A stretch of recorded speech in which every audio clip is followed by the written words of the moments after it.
So, Acts 23, verse 5 is pretty clear about that. Don't speak evil of the ruler of your people. Even Paul obeyed that. Titus chapter 3, verse 1 and 2. Titus 3.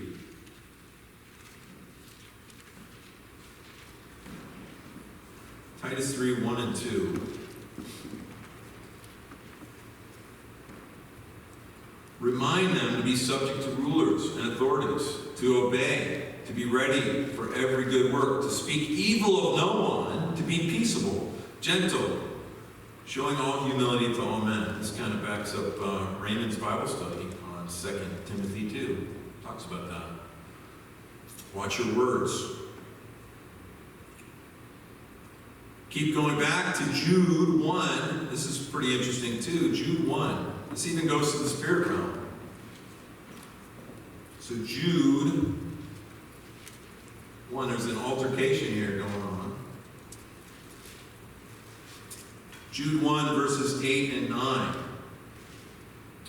Likewise, also these dreamers defile the flesh, reject authority, and speak evil of dignitaries. Yet Michael the archangel, in contending with the devil, when he disputed about the body of Moses, dared not bring against him a reviling accusation, but said, "The Lord rebuke you." So even in the spirit realm, this was going on.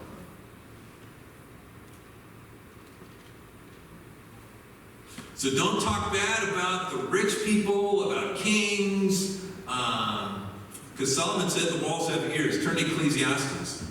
Ecclesiastes.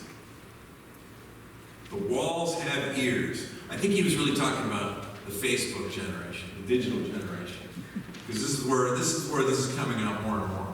Ecclesiastes 10, verse 20 says, "Do not curse the king, even in your thought."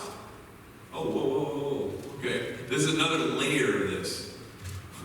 I got to back up on my thoughts. Do not curse the rich, even in your bedroom. Well, why not? For a bird of the air may carry your voice, and a bird of flight may tell the matter. I will add that this is especially true in Facebook. Eric Schmidt and Jared Cohen in 2013 wrote the book called The New Digital Generation. Now, Eric, in case you didn't know, they were the chief operating officer and the head of Google. And they wrote the book, The New Digital Generation. And they said there's coming, that they pretty much had it. Page 55 of the book, there is near permanent data storage. Currently, don't write anything down you don't want read back to you in the court or printed on the front page of a newspaper. This is 7 years ago. Don't write anything down that you don't want published on a newspaper or read back in the court. Not just what you say and write, also, but the website you visit. All the websites you visit are being cataloged. Every website you go to, being cataloged. Who you include in your online network. All your friends.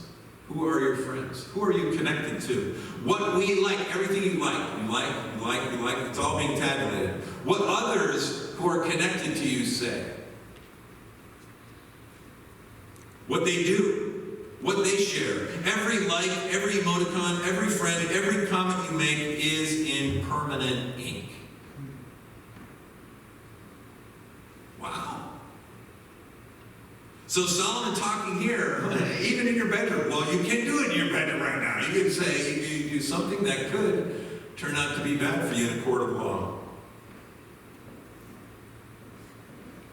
So Ecclesiastes 3, if you look at chapter 3, verse 15, end of verse 15. Ecclesiastes 3, 15, and at the bottom of that verse it says, "And God requires an account of what is past."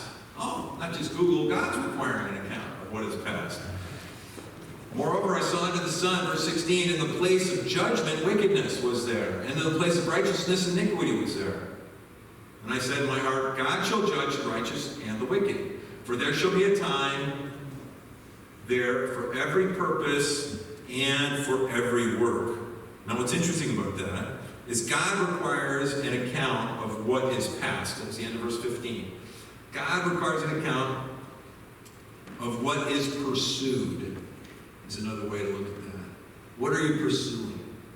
And at the end of that, in chapter Ecclesiastes 3, verse 17, it says, "For there shall be a time there for every purpose." Purpose is also desire. Every desire. Everything you think of going to. Everything you've thought of. In fact, they had a way of tracking. It's called key loggers. And they can track if you type a website that you're thinking of going to, but you don't hit enter. They can see that. Well, you were thinking of it. You were pursuing that, but you didn't hit enter. Well, isn't that going to come up? Because it says right here, what is pursued? Everything that you pursued, everything that you desired, everything you thought about, it's all in the judgment pattern. So we should be worried about ourselves instead of those over us, because we've got enough here. And Ecclesiastes 5, verse 8 says, "There is one alone without companion." That's 4:8. 5:8. "If you see the oppression of the poor and the violent perversion of justice and righteousness in a province, do not marvel at the matter. For high official watches over high official, and higher officials watch over them." So don't worry about this. This is going to correct itself. So even the Supreme Court has checks and balances, and people are watching it, right? It's called the executive office, and it's called the Senate and the House. I mean, these things have checks and balances. So we may not like what's going on with the Supreme Court and some of their decisions, but even the highest judges in the land there's some form of checks and balances.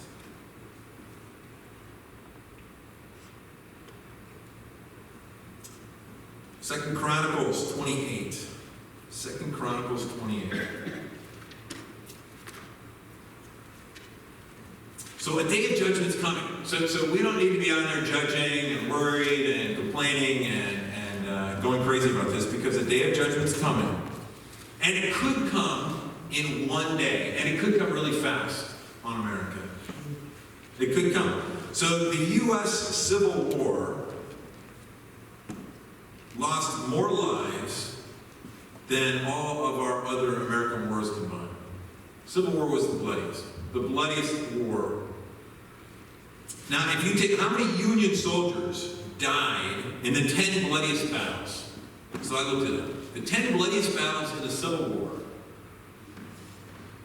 Any guesses out there?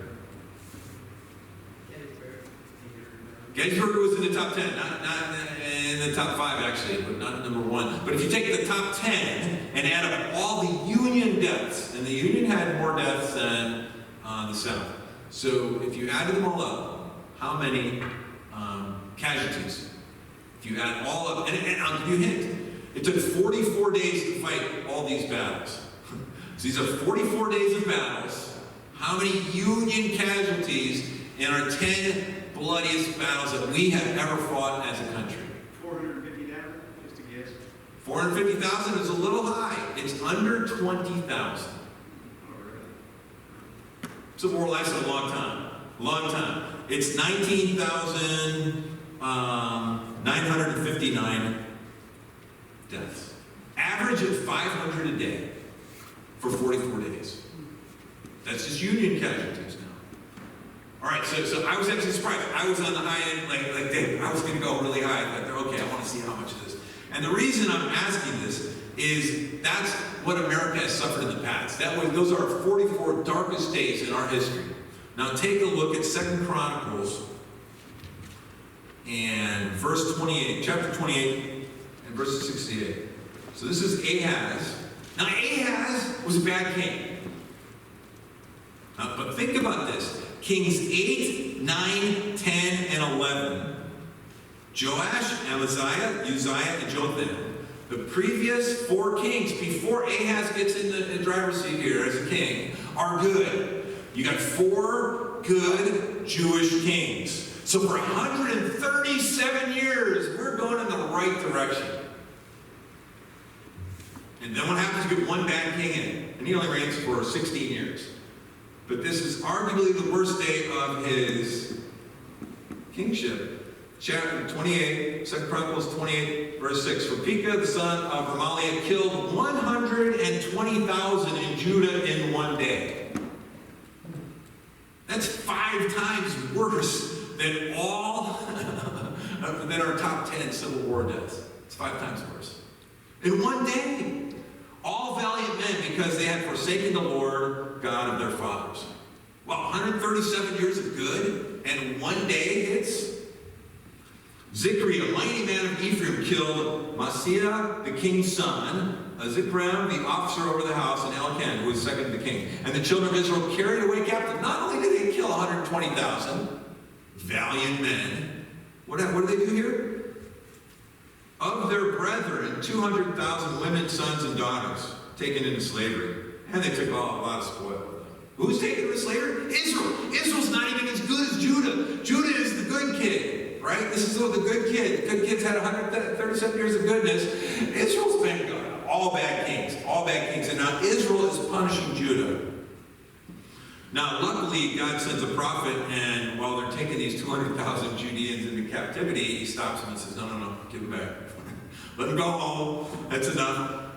And why? Why did this happen? If you go down to verse 19, it says, for the Lord brought Judah low because of Ahaz, king of Israel, for he had encouraged moral decline in Judah and had been continually unfaithful to the Lord. Wow. One bad king.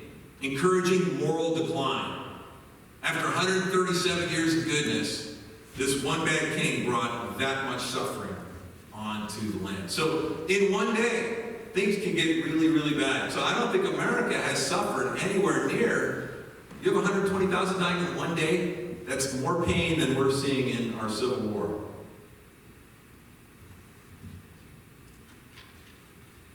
So one bad king can come in and destroy much. So I highly recommend praying big time for our upcoming election. So now, what do we say about corrupt leaders, though? What do we do with that? When you have corrupt leaders, do you just ignore it? Do you say, well, what did John the Baptist do? In Matthew 14, verse 4, I think there's a hint here. I haven't quite figured this out, completely unpacked it. But Matthew 14, in verse 4, what did John the Baptist say? Because Herod's not being very good here. He's just married his former sister-in-law. And, that's pretty clear in Leviticus 18, verse 16, that is not in the Torah. It's against the law. So, for John had said to him, it is not lawful for you to have her. So what's that simple statement? John told Herod. It doesn't say he went around preaching, and he might have. But it says he definitely told Herod, this is not lawful for you to have her. So that's one way. So when I was in college, my freshman year of college, we studied 10 of the Caesars. We studied that in history class. Some of them were pedophiles. I mean, the worst kings you could ever think about. The worst leaders. Nero burned Rome and blamed the Christians. So what did Christ say about Caesar? In Mark 12, verse 17, it says, give unto Caesar what is Caesar's, give unto God what is God's. He didn't throw any mud at Caesar. And even Lenny mentioned in 1 Timothy 2, 1 and 2, that Paul prayed for Nero. Okay, so pray for our leaders. Pray for our leaders. Isaiah 8. Isaiah 8. What do we do? What do we say about bad leaders? What can we do? Okay, well, there's a lot of things going on, and a lot of people in my community, you probably haven't had it up here. Conspiracy. Did you hear the latest conspiracy? You know what's going on? You got these FEMA camps all around with guillotines, or whatever it is. And I'm not saying that's not true. I think it probably is true. But there's a lot of people talking about conspiracies. Well, what happens here in 8? Isaiah 8, verses 12 and 13. It says, do not say a conspiracy concerning all this people calls a conspiracy. Hey, there's lots of conspiracies going on here too.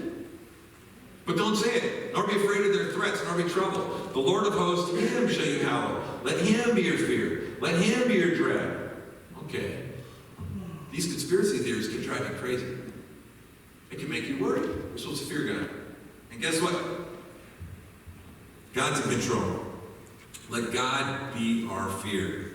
So there are tons of conspiracies, and I think it's going to get crazier as we go. I'm going to go out on a limb and say it's going to get crazier. It's not going to get simpler.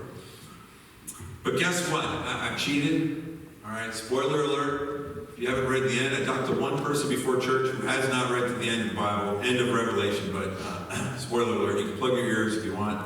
But I read to the end, and Jesus wins. That's good. Jesus wins. So the conspiracy isn't a big deal. Well, hey, wait. Let's keep going on here. Now, what's a true conspiracy from God's perspective? What would be a true conspiracy? Well, Mark 3:6. Then the Pharisees went out and immediately plotted with the Herodians against him on how they might destroy Christ. Is that a conspiracy? Would you say that's a legitimate conspiracy? Yeah, they're trying to kill Jesus, the God of God. That's a conspiracy. And John 11, this is pretty wild. John 11, verse 16. What's going on here? Here's a true conspiracy. John 11, 16. It says, then Thomas. No, what's going on here? Jesus just tells them, Lazarus is dead. And I'm glad for your sakes I was not there, that you may believe. Nevertheless, let us go to him. We're going to go to Jerusalem. We're going to go to, Lazarus lived right outside of Jerusalem, Bethany, right? We're going to go there. What's Thomas say? Thomas is called Didymus, said to his fellow disciples, let us go. Let's also go that we may die with him. Well, he's hearing the conspiracies. And there were conspiracies. They were trying to kill Jesus. Really, they were. It's all over the place. Guess what? They do kill Jesus. I mean, I read to the end of that book too. They do kill him. I mean, but Jesus is in control. So, spoiler alert again. Jesus is in control. And what was interesting, I hadn't paid attention to this, but when he says, let us go that we may die with him, you might think that's Lazarus. We're going to go die with Lazarus. He's dead. Let's go die with Lazarus. No. This is him with capital H-I-M. Let us go die with Christ. And guess what? They do. They do die with Christ. But years later. It's not in any way they think it's going to happen. So what's a true conspiracy?